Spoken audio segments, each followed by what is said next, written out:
सबसे पहले आप एक परख नली लेंगे,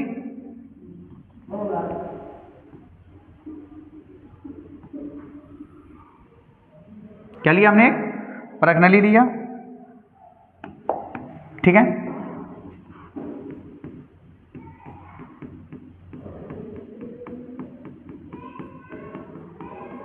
ठीक है, ये हमने बेटा एक परख नली ली है।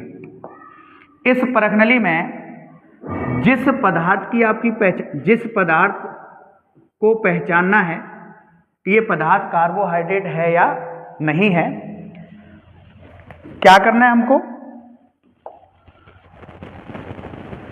कहाँ जा रही है?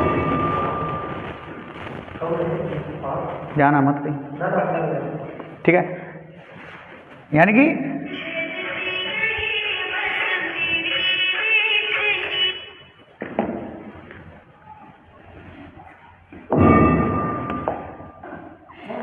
ठीक है, देखो जिस पदार्थ की हमें पहचान करनी है, इस पदार्थ की मात्रा, और इसमें हम लोग डालेंगे मौलिस अभिकर्मक। मौलिस अभिकर्मक, और हमने आपको बता ही दिया मौलिस अभिकर्मक क्या है। पदार्थ मात्रा सेम कहने मतलब ये है कि यहां पर अगर ये 2 मिलीलीटर है तो ये भी हमारे पास होना चाहिए 2 मिलीलीटर।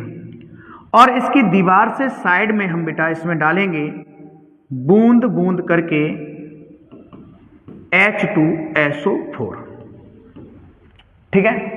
और जब हम इसमें बूंद बूंद कर कर H2SO4 डालेंगे बेटा, तो यहां पर क्या होगा? यहां पर धुएं के छल्ले उत्पन्न होंगे। क्या होंगे? धुएं के छल्ले उत्पन्न होंगे। इसमें ये जो धुएं के छल्ले होते हैं वो लाल, भूरे रंग के होते हैं, ठीक है।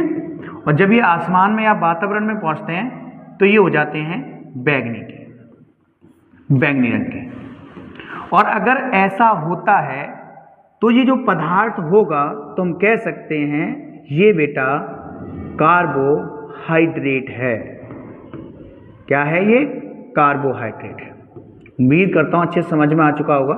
अब इसी को आपको लिखना है।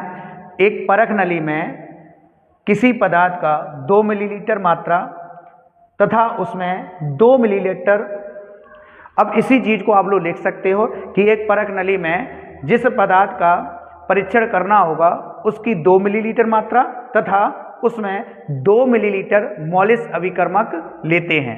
जब इसमें ऊपर से बूंद बूंद कर कर H2SO4 डालते हैं तो इसमें धुएं के छल्ले उत्पन्न होते हैं। ये धुएं के छल्ले अंदर अगर बात करें तो लाल भूरे रंग के होंगे, लाल भूरे रंग के होंगे। और जब ये बेटा वातावरण में पहुंचेंगे तो ये हो जाएंगे बैंगनी रंग के। समझना, अगर ऐसा अगर होता है तब हम कहेंगे बेटा ये जो पदार्थ यूज कर रहे हैं आप, ये हमारा कार्बोहाइड्रेट है। ठीक है, उम्मीद करता हूं अच्छे से समझ में आ चुका होगा। बहुत सिंपल सी बात है। तो जो मौलिस अभिकर्मक है बेटा, सॉरी मौलिस जो परीक्षण है वो आप अगर बताएं तो क्या बताएंगे? मौलिस परीक्षण बेटा विधि होती है जिसमें हम कार्बोहाइड्रेट की पहचान करते हैं। ठीक है, उम्मीद करता हूं अच्छे समझ में आ गया होगा। इसका स्क्रीनशॉट लीजिए जल्दी से। विवेक देखो सही आ रहा है इधर साइड में, ये दिख रहा है उधर एकदम क्लियर।